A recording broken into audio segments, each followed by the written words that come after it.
नमस्कार, मेरा नाम है गोवर्धन चौधरी और आप देख रहे हैं हमारा समाचार। आज हमारे साथ खास शख्सियत है डॉक्टर रामकेश सिंह परमार।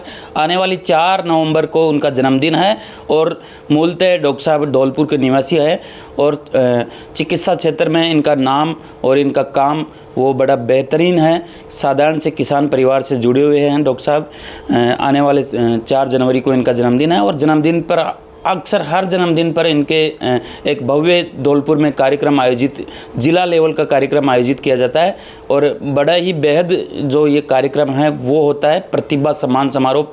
हर जन्मदिन के मौके पर डॉक्टर साहब जो जिले भर की प्रतिभाएं हैं उनको सम्मान करने का काम करते हैं। चिकित्सा जगत में, चिकित्सा क्षेत्र में इनका नाम की बात करें तो जयपुर सहित पूरे तमाम जो राजस्थान है उनमें काफ़ी अच्छा इनका नाम है। डॉक्टर साहब, सबसे पहले हमारा समाचार में स्वागत और जन्मदिन की अग्रिम बधाई।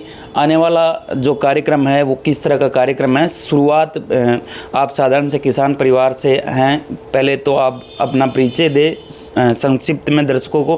किस तरह का आपका जो जीवन का संघर्ष रहा, फैमिली बैकग्राउंड क्या है और क्या कुछ कहना चाहेंगे आप? सबसे पहले बहुत बहुत धन्यवाद संवाददाता गोवर्धन चौधरी और हमारा समाचार के सभी दर्शकों को बहुत बहुत धन्यवाद। मैं डॉक्टर रामकेश परमार धौलपुर ज़िले के छोटे से गांव का निवासी हूं और हम एक सामान्य किसान परिवार से संबंध रखते हैं। मेरा जो स्कूली शिक्षा हुई वो गवर्नमेंट विद्यालयों के अंदर धौलपुर महाराणा स्कूल से मैं पढ़ा और उसके बाद मैंने AIPMT के अंदर एक टॉप 100 रैंक के अंदर मेरा चयन हुआ और जिसके बाद मैंने मेरा MBBS government medical college Jodhpur के अंदर डॉक्टर SN मेडिकल कॉलेज है, वहाँ से मेरी MBBS की शिक्षा प्राप्त करी। और दर्शकों को बताना चाहूँगा कि मैं वहाँ पर प्रथम स्थान पाकर के MBBS के अंदर गोल्ड मेडल लाने वाला विद्यार्थी बना और उसके बाद MBBS के बाद में मैंने MBBS के साथ ही इंटर्न के साथ ही मेरा चयन राजस्थान प्रदेश की सबसे बड़ी medical college SMS medical college में हुआ, जहाँ मेरे MD मेडिसिन की पढ़ाई मैंने करी। और MD मेडिसिन के अंदर मैं यहाँ भी राजस्थान के अंदर SMS मेडिकल कॉलेज के अंदर college of the year student से मेडिसिन के दौरान चुना गया और मैं Rajasthan university of health science के साथ SMS मेडिकल कॉलेज से मेरी MD की डिग्री प्राप्त करी। उसके बाद बहुत सारी अन्य कई सारी परीक्षाएँ और एकेडमिक क्वालिफिकेशन फेलोशिप वगैरह जो कि लगातार हमें मिलती रहती हैं। और इसके साथ साथ सबसे बड़ी चीज़ आपने जो प्रश्न किया है प्रतिभा सम्मान समारोह को लेकर के, हम बात कर रहे हैं कि हम एक सामान्य किसान परिवार से आते हैं तो हमारे मन में कहीं ना कहीं ललक ये रहती है कि किस तरह से लोगों को दर्द को समझा जाए। इसके साथ साथ प्रतिभा सम्मान समारोह की मन में क्यों आया, विचार क्यों आया? अपने जन्मदिन को मनाने के तरीके लोगों के अलग अलग होते हैं, तो मैंने सोचा क्यों ना कुछ अलग तरह से, क्योंकि जब हम छोटे स्कूलों में पढ़ा करते थे तो हमारे पास हम देखते थे कोई लोग कहीं सम्मानित हो रहे हैं, क्या हो रहा है, तो उससे हमें कई बार कुछ छोटे मोटे सम्मान प्राप्त हुए स्कूल के दौरान। उनसे हमारे मन के अंदर बड़ी ललक और ऊर्जा और एक पॉजिटिव एनर्जी पैदा होती थी। उस पॉजिटिव एनर्जी का कमाल देखिए आप गोवर्धन जी कि उस ललक और ऊर्जा ने मुझे यहाँ तक पहुँचाया। ज़्यादा बड़ी बात नहीं करूँगा। और वही ललक और ऊर्जा अभी भी ऊपर वाले के आशीर्वाद से, माँ सरस्वती की कृपा से और भगवान के आशीर्वाद से है कि किस तरह से हम लगातार आगे बढ़ते रहें। और मुझे लगता है कि सफलता कोई एक सिंगल स्टेप प्रोसेस नहीं है। सफलता और असफलता एक सामान्य प्रक्रिया चलती रहती है, बट हमें जीवन के अंदर अपनी ऊर्जा के साथ सकारात्मक रूप से आगे बढ़ते रहना चाहिए, जिससे कि जीवन के अंदर हर हिस्से पर हम सफल हों। तो उसी चीज़ को मानते हुए मैं खुद के बारे में सोचता हूँ कि जब मैं एक विद्यार्थी था या कहीं भी मुझे सम्मान मिलता है तो बड़ा अच्छा लगता है। तो फिर मैंने डिसीजन लिया कि अब भगवान के आशीर्वाद से हम कुछ कर गुजरने लायक हैं अपने समाज के लिए, तो मेरा गृह जिला जो मेरी एक जन्मभूमि है, और मैं आपको बताऊं उस जन्मभूमि को मैंने मेरी कर्मभूमि भी बना रखा है। बात सही है मैं जयपुर में आपके साथ इस वीडियो के माध्यम से लाइव हूँ, बट आपको पता होना चाहिए कि हर रविवार को पिछले 10 सालों से लगातार मैं धौलपुर के अंदर मेरे मरीज़ देख रहा हूं। इसके साथ साथ लगभग हर धौलपुर ज़िले के गांव और ढाणी के अंदर निःशुल्क चिकित्सा शिविरों के माध्यम से 250 से अधिक शिविर लगा करके लाखों से अधिक मरीजों को मेरा निःशुल्क परामर्श और निःशुल्क दवा वितरण का कार्यक्रम बदस्तूर धौलपुर ज़िले के अंदर जारी है। इसके पीछे कोई वो बड़ी बात नहीं है। बात सिर्फ इतनी है कि हम जहाँ से पैदा हुए हैं, हमारी जो जन्मभूमि है, उसको हम कर्मभूमि भी बनाएं और वहाँ के लोगों के बीच रह करके हम कुछ अपने तन मन धन से कुछ उनको दे पाएँ, यही मेरे लिए सर्वोपरि है। इसी प्रेरणा को मानते हुए हम पिछले 5 सालों से लगातार जन्मदिन को एक अनोखे रूप में मना रहे हैं, अनोखे रूप के अंदर। और इसकी प्रेरणा भी हमारी टीम के साथियों ने सुझाव दिया कि डॉक्टर साहब लोगों का अलग अलग तरीका होता है, हम इस तरह से करते हैं। तो मैंने कहा साथियों मैं आपके साथ हूँ, और वो 15 दिनों से धौलपुर ज़िले के अंदर बेजोड़ मेहनत कर रही है, जिसके अंदर हर स्कूल के अंदर गाँव-गाँव पहुँच करके ऐसी प्रतिभाओं को सेलेक्ट करना जिनके नंबर 10th और 12th क्लास के अंदर 80% से अधिक हैं, जिन लोगों ने सामाजिक विकास के अंदर या किन्हीं भी क्षेत्रों के अंदर, किन्हीं प्रतियोगी परीक्षाओं के अंदर या राजकीय सेवाओं के अंदर एक सामान्य जीवन से उठ करके उत्कृष्ट कार्य किए हैं, उन सभी लोगों को सम्मानित करने का कार्य हम अपने जन्मदिवस के अवसर पर लगातार पिछले 5 सालों से धौलपुर जिले में कर रहे हैं। डॉक्टर साहब, सकारात्मकता, नर सेवा को नारायण सेवा आपने मान रखा है। विगत कई वर्षों से आप लगातार नर सेवा कर रहे हैं। प्रतिभा सम्मान समारोह आने वाला 4 तारीख को बड़े व्यापक स्तर पर किया जा रहा है, 5वां ये कार्यक्रम है। कौन सा जन्मदिन आपका है? आप लगातार जयपुर सहित धौलपुर और तमाम राजस्थान में चिकित्सा सेवा दे रहे हैं। क्या संदेश ग्रामीण प्रवेश के लोगों को देना चाहेंगे? क्या संदेश ग्रामीण लोगों को? उससे पहले मेरा सवाल ये कि जो आपका संघर्ष, आपके बचपन का संघर्ष, पढ़ाई के दौरान का संघर्ष और आज इस मुकाम तक आप बता रहे हैं कि गोल्ड मेडलिस्ट, और इस दौरान कई चिकित्सा क्षेत्र में आपने अनूठे काम किए, अनूठे कार्य किए, कई शिविर, हजारों शिविर लगाए। जो इसके पीछे का जो संघर्ष है उसकी बात करें तो किस तरह का संघर्ष रहा? आप एक साधारण से किसान के बेटे हैं, क्या कुछ जो संघर्ष की हम बात करें तो मुझे लगता है कि आगे बढ़ने के लिए देखिए कि हर व्यक्ति को मेहनत तो करनी पड़ती है। मैं कुछ इसको अनूठा नहीं मानता हूँ। जीवन के अंदर हमें आगे चलना है, अगर हमें कुछ कर गुजरना है, आगे बढ़ना है किसी भी रूप के अंदर, चाहे किसी भी रूप में आप मौजूद हों। आज मैं चिकित्सा के क्षेत्र के अंदर एक स्पेशलिस्ट चिकित्सक के रूप में कार्य कर रहा हूं, तो मेरा मानना है कि हम कुछ भी कार्य करेंगे, छोटे से छोटा हो, बड़ा से बड़ा हो, हर कार्य जिम्मेदारी पूर्वक होना चाहिए, जिम्मेदार पूर्ण होना चाहिए, और हर कार्य के पीछे कोई भी काम हुआ संघर्ष होता है। बिल्कुल बात सही है कि हम एक छोटी जगह से आते हैं, सामान्य किसान परिवार से आते हैं, तो हमें आगे बढ़ने के लिए परेशानियाँ कुछ अधिक होती हैं, बट मेरा ये मानना है कि वही परेशानियाँ हमें एक ऊर्जा प्रदान करती हैं, मजबूती प्रदान करती हैं, दृढ़ निश्चय देती हैं और आंतरिक रूप से बहुत मजबूत बनाती हैं। ज़्यादा बड़ी बात नहीं करूँगा, बाकी कुछ इस तरह से भी मान सकते हैं कि जब मेरा पीएमटी के अंदर Akhil Bharatiya pre medical test परीक्षा के अंदर सन 2006 के अंदर जब मेरा चयन हुआ था, और मैं आपको बताऊं कि उस समय पर पूरे भारत देश के अंदर हमारी पीएमटी की परीक्षा प्री स्क्रीनिंग परीक्षा जो प्री होती है, जिस तरह से आईएएस परीक्षा में प्री होता है, उसी तरह से प्री हुई, और उसके बाद हमारा मेंस एग्जाम हुआ। ये मेडिकल इतिहास के अंदर एक अनूठा प्रयोग था, बट वह अनूठा प्रयोग, अनूठा संघर्ष हमारे जीवन में ही लिखा था। उस मेंस परीक्षा के अंदर हिंदी माध्यम से चयनित होने वाले विद्यार्थियों के नंबर्स बहुत गिने चुने हुआ करते थे उस समय, अगर आप उस दौर को देखेंगे। और भारत देश के अंदर सीटें भी मुश्किल से, पूरे देश के अंदर आप ये मान के चलिए कि जनरल कैटेगरी के अंदर, सामान्य वर्ग के अंदर मुश्किल से 1000 से 1500 विद्यार्थी इस परीक्षा के अंदर चयनित होते थे। डॉक्टर साहब, लगातार तो उसी मेहनत का या संघर्ष का परिणाम था कि हम एक सामान्य छोटी जगह से होते हुए मेहनत के दम पर Akhil Bharatiya pre medical test परीक्षा के अंदर सन 2006 के अंदर मैं आप मान के चलिए टॉप 100 में स्थान लेकर के आया। और उस प्री परीक्षा एज वेल एज मेंस परीक्षा जो कि इंग्लिश में हुई थी, और उस समय पर हिंदी माध्यम से चयन होने वाले विद्यार्थियों का बहुत कम नामांकन था, बहुत कम संख्या थी, और उनमें भी अगर आप देखेंगे तो हिंदी माध्यम से चयनित होने वाले AIPMT 2006 के अंदर बहुत मुश्किल से कोई 50-40 विद्यार्थी थे जो उस टाइम सेलेक्ट हुए थे। तो कहने का मतलब ये है कि ये सब संघर्ष और मेहनत का ही परिणाम था, और वहीं से हमें ऊर्जा मिली। हमने सोचा कि हम एक छोटी जगह से आते हैं, और AIPMT जैसी परीक्षा 2006 के अंदर इतनी लिमिटेड सीटें, मेडिकल के अंदर इतना बड़ा संघर्ष, और हिंदी मीडियम से होते अंग्रेजी माध्यम के बड़े बड़े कॉन्वेंट स्कूल के बच्चों के साथ हम कंधे से कंधा मिलाकर उनके बीच लड़ते रहे, और वहाँ तक पहुँचे तो उस दिन समझ में आ गया था कि हमारे अंदर संभावनाएं असंख्य हैं। और मैं यहाँ मेरी बात नहीं करूँगा, हर इस मानव शरीर के अंदर, हर व्यक्ति के अंदर संभावनाएं असंख्य होती हैं। हमें अपनी ऊर्जा, मेहनत, माता पिता के संघर्ष और भगवान के आशीर्वाद के साथ अच्छे कर्म और ईमानदारी से चलते रहना चाहिए। मुझे लगता है कि हर क्षेत्र में सफलता मिलती है। संघर्ष है, बट यही संघर्ष हमारी सफलता का पर्याय भी है। और आगे भी सभी दर्शकों को, सभी विद्यार्थियों को हमेशा ही मोटिवेशन और प्रेरणा देता हूँ कि प्यारे विद्यार्थियों, जीवन के अंदर सफलता असफलता मिली हुई है। सफलता एक असफलता के साथ चलती है, और सफलता कोई एक स्टेप का नाम नहीं है। जब तक ये जीवन है तब तक अच्छे विचारों के साथ, अच्छे कर्म के साथ, ईमानदारी के साथ अपने कर्म पथ पर आगे बढ़ते रहिए। चाहे आप कोई भी कार्य करते हैं, चाहे आप एक समाज सेवी हैं, चाहे आप एक राजनीतिज्ञ हैं, चाहे आप चिकित्सक हैं, या फिर कोई प्रशासक या अधिकारी के रूप में आप कार्य कर रहे हैं, जरूरत होती है आपको साथ तन मन धर्म के साथ, ईमानदारी के साथ, संघर्ष के साथ आगे बढ़ने के लिए, जिसमें भी सामाजिक पृष्ठभूमि को जोड़ना बहुत ज़रूरी है।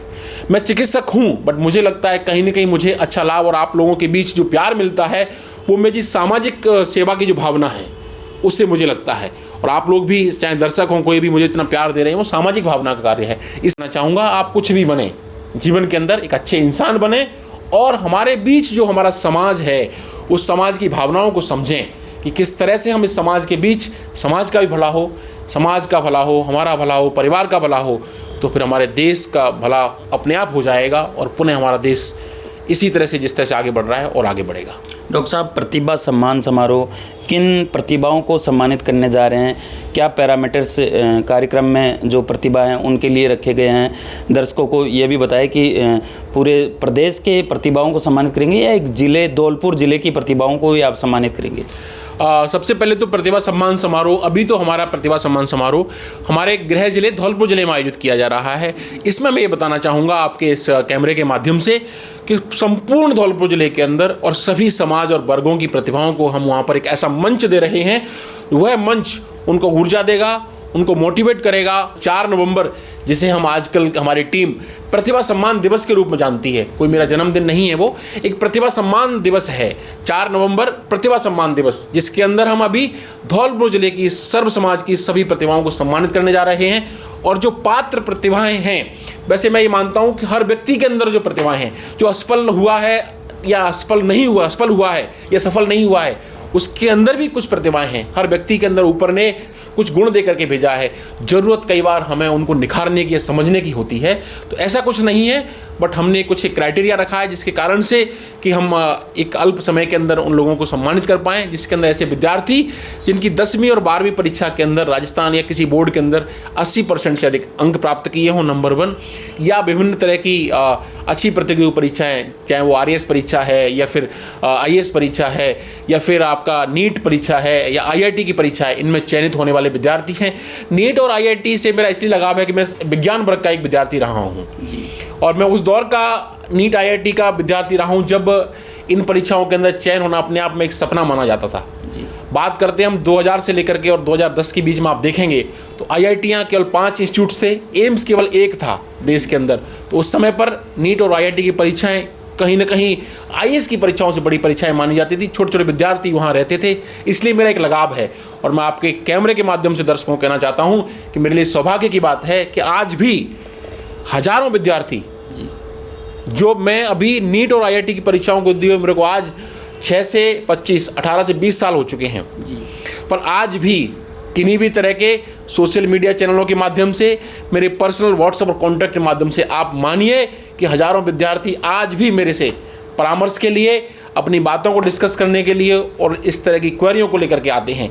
इसलिए नीट और IIT परीक्षाओं के साथ मेरा एक स्पेशल इंटरेस्ट है। इस तरह के विद्यार्थी या फिर हमारे कोई भी धौलपुर जिले के सर्व समाज के भाई बहन जिन्होंने अच्छा कार्य किया हो देश सेवा के लिए, समाज सेवा के लिए। अब भाई हमारे पर बाढ़ आई धौलपुर जिले के अंदर, चंबल का एक क्षेत्र है हमारा, चंबल के बीहड़ के आसपास बसी हुई आबादी है, वहाँ हर साल चंबल के प्रभाव से लोग बाढ़ से ग्रसित होते हैं। तो वहाँ के कुछ भाइयों को हमने सेलेक्ट किया है जो कि SDRF की टीम में काम करते हैं, उनको हम सम्मानित करने जा रहे हैं। हमारे कुछ गौ सेवक हैं जो गौ माता की रक्षा के लिए कार्य करते हैं, उनको हम सम्मानित करने जा रहे हैं।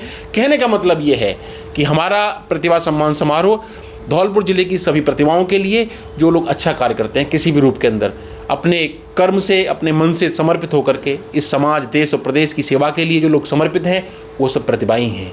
कहने का मतलब ये है, उनको हम प्रयास कर रहे हैं, हमारे अल्प समय के अंदर प्रयास से उनको कुछ सम्मान मिले। उन लोगों के अंदर जो अच्छा कार्य करते हैं उनको मोटिवेशन मिलता रहे। मैं पहले भी कह रहा था, ये प्रतिभा सम्मान समारोह ये कोई कुछ देने वाली बात नहीं है, कुछ लेने वाली बात नहीं है, ये केवल एक मोटिवेशन है उन ऊर्जान्वित लोगों को जिन्होंने अपने कर्म से एक अच्छा कार्य किया है। और कार्य करने वाले लोगों को सम्मान करने का एक माध्यम है और उस माध्यम को हम अपने जन्मदिन पर करने जा रहे हैं, इसलिए एक सौभाग्य की हमारे लिए बात है।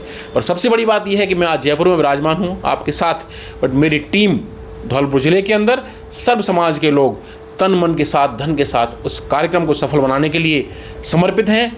और आप समझिए पत्रकार साहब, कितने मेरे लिए खुशी और गर्व का विषय है कि वहाँ पर मैं आपको बताऊँ हजारों की संख्या के अंदर प्रतिभाएं आगे चल करके अपना रजिस्ट्रेशन करा रही हैं और वहाँ पहुँचने के लिए लोग आतुर हो रखे हैं। मैं मैसेज प्राप्त कर रहा हूँ, फ़ोन आ रहे हैं कि साहब हम कितने बजे आना है, कितने बजे आ जाना है। तो मुझे लगता है कि प्रभु का आशीर्वाद, माता पिता का आशीर्वाद और आप सभी का प्यार ही है, उसी की देन है कि हम इस तरह के कार्यक्रमों के माध्यम से हम आगे बढ़ रहे हैं अपने जीवन के अंदर। और मैं यही प्रार्थना करता हूँ। डॉक्टर साहब, बेहद ही सामाजिक सरोकार का कार्य आप करने जा रहे हैं, प्रतिभाओं को सम्मानित करने का कार्य आप करने जा रहे हैं। वर्तमान समय की बात की जाए, जो ग्रामीण परिवेश की बात की जाए, तो लाइफ स्टाइल डिजीज़ एक बड़ी कॉम्प्लिकेटेड समस्या बन चुकी है। इसके बारे में आप संक्षिप्त में, आप एक विशेषज्ञ होने के नाते, चिकित्सा क्षेत्र में बड़ा नाम होने के नाते, क्या गोवर्धन सिंह जी, और बहुत अच्छा प्रश्न, क्योंकि चिकित्सा मेरा एक कर्म है। एक चिकित्सक होने के नाते वर्तमान समय के अंदर लाइफ स्टाइल डिजीज़ यानी कि जीवन शैली से जुड़ी हुई बीमारियां हमारे देश को जकड़ लिया है। हमारा जो पाश्चात्यकरण या आधुनिकीकरण जो हुआ है, उसके कारण बीमारियों ने हमें घेर लिया है, जिसके अंदर हम बात करते हैं डायबिटीज़, ब्लड प्रेशर, कोलेस्ट्रॉल, मोटापा, थायराइड, हृदय रोग, जोड़ों की समस्या, गर्दन की समस्या, कमर दर्द की समस्या और कैंसर जैसी महामारियां आज हमें जकड़ चुकी हैं। ऐसा कोई परिवार नहीं जहां पर ये बीमारी नहीं हो। और सबसे बड़ी बात, समझिए बात, आज आप जैसा युवा, मेरे जैसा युवा इन बीमारियों को लेकर के आ रहा है। आज से 10 साल पहले ही मैं जब देखता था कि 60 साल के कोई व्यक्ति मेरे पास इन समस्याओं को लेकर के पहुंचते थे, तब तो ठीक है, लेकिन सबसे बड़ी बात मेरे मन के अंदर से मुझे कुदेड़ देती है, सोचने के लिए मजबूर करती है कि 30-35 साल का युवा आज कमर दर्द से, कैंसर से, डायबिटीज़ से ग्रसित हो रहा है, जो मेरे देश के आने वाले भविष्य के लिए बिल्कुल सही नहीं है।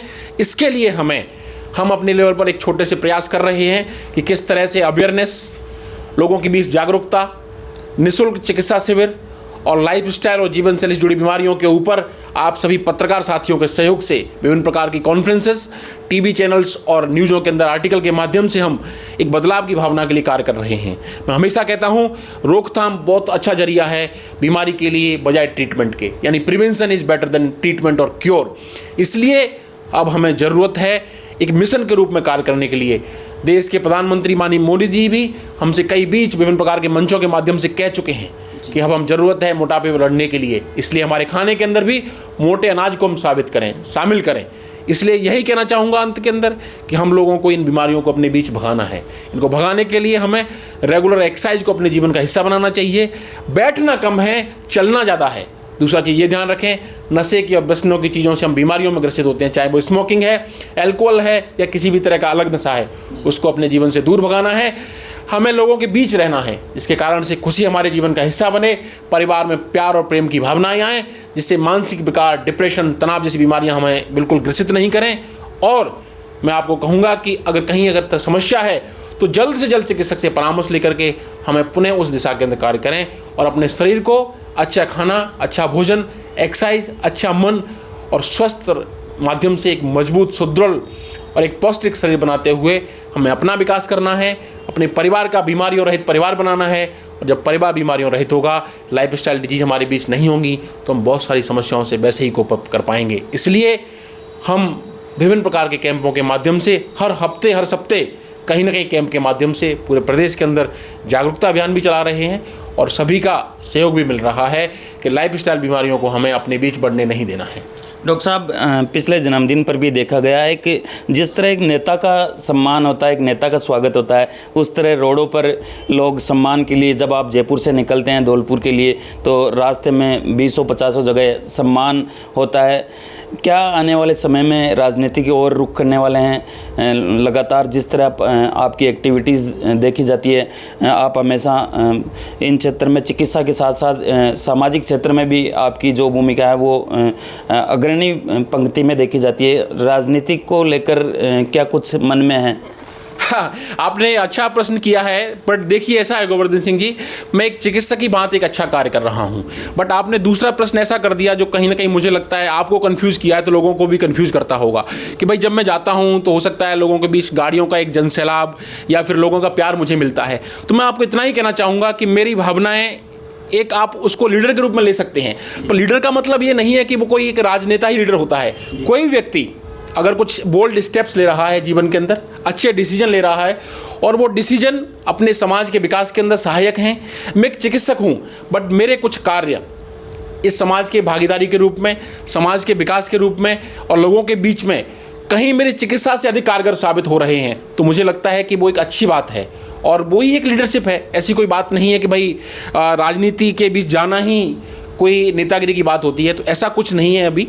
लेकिन आपका दूसरा प्रश्न जो गाड़ी और जनसैलाब वो लोगों का प्यार है, मुझे लगता है पर्सनली मैं सोचता हूँ कि जिस तरह से मैं समाज के बीच चिकित्सकीय सहायताओं को या उनको पेन को कोशिश करता हूँ कि मैं मेरे प्रयासों से कम कर पाऊँ, तो जिस प्रयासों से उनके बीच जो दर्द है, चाहे वो स्वास्थ्य की समस्याएं हैं या कोई और भी समस्याएं, उनको हल करने की मैं कोशिश करता हूँ, मुझे लगता है उसका प्यार मिलता है, वो वह बात या लगाव है। तीसरी बात यह है, पॉलिटिकल लेकर के हमें कोई बात करें तो ऐसा कोई विषय नहीं है। हाँ, लेकिन मेरी भावनाएं समाज सेवा के साथ, जन सेवा के साथ वो हमेशा हैं। वो एक मन का मेरा हिस्सा है, उसमें मुझे आनंद की अनुभूति होती है, मुझे अच्छा लगता है, इसलिए वो ऑटोमेटिक हो जाता है। इसके बीच कोई राजनीति की ऐसी भावना नहीं है, बट मेरे विचार, मेरे मन के अंदर ऐसी भावना है जिनमें मुझे अच्छा लगता है। जीवन के अंदर किसी व्यक्ति को जहाँ सुख संतुष्टि मिलती है वो कार्य अवश्य करना चाहिए, और मुझे लगता है कि इस तरह के कार्यों के माध्यम से मुझे एक अच्छा लगता है लोगों के बीच रहना, उनकी भावनाओं को समझ खत्म करने के लिए, चाहे वो उनका दर्द स्वास्थ्य का ही है। बहुत सारे पेशेंट मेरे पास ऐसे आते हैं, मैं आपको बताना चाहूँगा, पर डे के, ज़्यादा बड़ी बात नहीं करूँगा, 10 से 20 मरीजों के मेरे पास परामर्श इस तरह के होते हैं जिनका मेरी स्पेशलिटी से कोई लेना देना नहीं है। राइट, फॉर एग्जांपल मैं अभी फिजिशियन और एंडोक्रिनोलॉजिस्ट की भूमिका में कार्य कर रहा हूं, जिसके अंदर आप बात कर सकते हैं कि मेडिसिन के स्पेशलिस्ट डॉक्टर के रूप में काम कर रहा हूं। किसी पेशेंट को सर्जरी होनी है, और ऐसी बात भी नहीं है कि धौलपुर से आता हो, सर वो चूरू से आ रहा है, जयपुर का मरीज मेरे से कॉन्टैक्ट कर रहा है, और वो मरीज का मैं इस माध्यम से सहयोग कर देता हूं कि देखो मेरा कोई रोल नहीं है, बट ठीक है आप वहाँ चले जाइए, SMS के अंदर मेरे मित्र हैं वहाँ पर, उनको फ़ोन कर दिया, उसको थोड़ा लाभ मिल गया। ये कुछ ऐसी भावना है, मुझे लगता है इस तरह से एक ये जनसैलाब कहो आप उसको, या फिर लोगों का प्यार कहो, वो आप कह सकते हैं, पर पॉलिटिकल कुछ ऐसा कोई मुद्दा नहीं है। ये मेरी जो एक चिकित्सक के साथ साथ नर सेवा, नारायण सेवा को मानते हुए कार्य करने की मेरी जो एक तरीका है, मुझे लगता है उसका प्यार और उसका परिणाम है, जो मुझे उस रूप में हो सकता है कुछ लोगों के बीच प्रदर्शित कर देता होगा। बट मेरी अभी ऐसी कोई भावना नहीं है कि भाई हम राजनीति करने वाले हैं, राजनीति को रुख करने वाले हैं, ऐसा कुछ भी नहीं है। एक चिकित्सक के रूप में मैं वर्तमान समय के अंदर, इस उम्र और हालातों के अंदर अपने आप को एक अच्छे रूप में मैं मान रहा हूँ, मुझे बहुत अच्छा लग रहा है, और इस पथ पर मैं आपको ज़्यादा बड़ी बात नहीं करूँगा, जीवन भर एक अच्छे चिकित्सक के रूप में रह करके बहुत अच्छा कार्य करना चाहता हूँ। इसके साथ साथ भगवान के आशीर्वाद से मुझे जो भी जिम्मेदारी मिलती रहेंगी और मुझे खुशी मिलेगी तो मैं कार्य करता रहूँगा। अभी मेरे बीच यही भावना है। डॉक्टर साहब, एक आखिरी सवाल मेरा और है, अभी आपने सफल और असफलता की बात की, युवा आजकल असफलता को लेकर नेगेटिव स्टेप्स है जो उठा लेते हैं, उन युवाओं को क्या कहना चाहेंगे, उन युवाओं को क्या संदेश देना चाहेंगे? जन्मदिन का खास मौका भी आने वाले समय में है, तो उन युवाओं को क्या संदेश देना चाहेंगे जो थोड़ी सी बात को लेकर डिमोलाइज हो जाते हैं और गलत स्टेप्स ले लेते हैं? उनके लिए आपकी तरफ से क्या संदेश है? देखिए, बहुत अच्छा प्रश्न किया है। युवा साथियों, आप इस वीडियो दर्शकों देख रहे हो, मैंने फिर भी कहा था सफलता असफलता जीवन का एक चक्र है। अगर आप सफल होना चाहते हैं तो असफलता आपको मिलेगी, नंबर 1। मैंने दूसरी बात ये भी कही, सफलता कोई एक स्टेप या पॉइंट नहीं है, ये आपकी एक प्रक्रिया है, आपको उसको चलते जाना है। बहुत सारे एग्जाम्पल मैं आपको बताऊं, मेरे 2 मित्र ऐसे हैं जिन्होंने 2006 के अंदर मेरे साथ PMT की परीक्षा दी, वो वहाँ असफल रहे, वो दोनों मेरे मित्र आज IAS हैं। कहने का मतलब क्या है, अगर वो लोग वहाँ पर उस असफलता से मुख मोड़ करके और अपने संघर्ष को, अपने प्रयासों को आगे नहीं ले जाते या कुछ गलत कार्य कर बैठते, तो वो क्या सफल होते? नहीं। यही कहना चाहूँगा कि प्यारे युवा साथियों, असफलता से दूर, डर के दूर मत भागो, प्रयास जब तक करो जब तक तुम सफल नहीं हो जाओ। कहने का मतलब ये है, यानी कि संघर्ष को अपना हिस्सा बनाओ, लगातार अपने कर्म पथ पर आगे चलते रहिए। जिस कार्य के अंदर तुम्हें मजा आता है या अपनी कार्यशीलता क्षेत्र के अंदर उसमें इंटरेस्ट बनाइए, जबरदस्ती कार्य मत करिए। चिकित्सा को मुझे मजा आता है, आपके बीच कैसा भी पेशेंट आए मुझे इंटरेस्ट आता है, तो मुझे खुशी मिल रही है। कहने का मतलब ये है, आप जिस प्रयास में लग रहे हैं उसको जोर से मत लीजिए, अपने मन के अंदर उसके इंटरेस्ट बनाइए। आप मुझे ये तैयारी करनी है, मुझे ये कंपटीशन करना है, इसके लिए पढ़ना है, ये धंधा करना है, उसको अपनी खुशी के साथ और अपना उसके अंदर रुचि जगाइए। जब आपको मज़ा आने लग जाएगा ना, सफलता आपके कदम चूमेगी, और असफलता हमेशा आपके सफलता के बीच रहेगी। आप उसे ले नहीं जा सकते हो, हटा नहीं सकते हो। इसलिए असफलता को उसका हिस्सा मानो, उससे सबक लो, जहाँ कमी रह गई उसमें सुधार करो, और जब तक तुम सफल न हो तब तक आगे बढ़ते रहो। समझ रहे हैं ना बात को? तो प्यारे साथियों, असफलता से डरो मत, गलत स्टेप्स मत उठाओ, बस जहाँ तुम्हें अच्छा लगता है उस पर कार्य करिए, अपने टारगेट्स के लिए अपना लक्ष्य बनाइए, उसके लिए छोटे छोटे स्टेप लीजिए, उनके लिए समर्पित रहिए और लगातार कार्य करते रहिए। सफलता ऑटोमेटिक आपके जीवन के अंदर घुल जाएगी और वो आप अपने को किसी भी रूप में मिलते रहेगी। बहुत अच्छा एग्जाम्पल भी मैंने दिया है कि एक स्टेप पर कई सारे लोग असफल हो जाते हैं, बट आगे जा करके वो बहुत अच्छे स्टेप से सफल हो जाते हैं।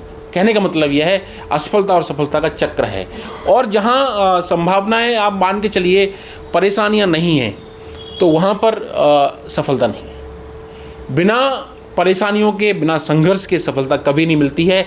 चाहे जो व्यक्ति जितना बड़ा सफल व्यक्ति है जीवन के अंदर, उसने जितने अच्छे कार्य किए हैं, अच्छी जगहों पर कुछ भी किया है, वो उसकी असफलताओं का, संघर्ष और मेहनत का ही परिणाम होता है, उसी से मिलता है। इसलिए असफलता से नहीं घबराना है, उसको अपने जीवन का हिस्सा बनाओ, ऑटोमेटिक आपकी सफलता आपके जीवन के बीच हिस्सा बन जाएगी। चीज़ ये याद रखिए कि अपने टारगेट्स पर फोकस करो और उनको लक्ष्य बनाओ और उसके लिए कार्य करते रहिए, और आप निश्चित रूप से, मैं आपको बताता हूँ कि छोटी सी जगह से होने वाला मेरे जैसा एक तुच्छ व्यक्ति आगे चल सकता है, तो आप लोग भी सभी आगे पहुँच सकते हैं। यही मेरा सभी साथियों को, दर्शकों को मैसेज है। ये डॉक्टर रामकेश सिंह परमार थे। बहुत बहुत धन्यवाद सर, बिजी समय में से आपने समय निकाला, सकारात्मक बातें की।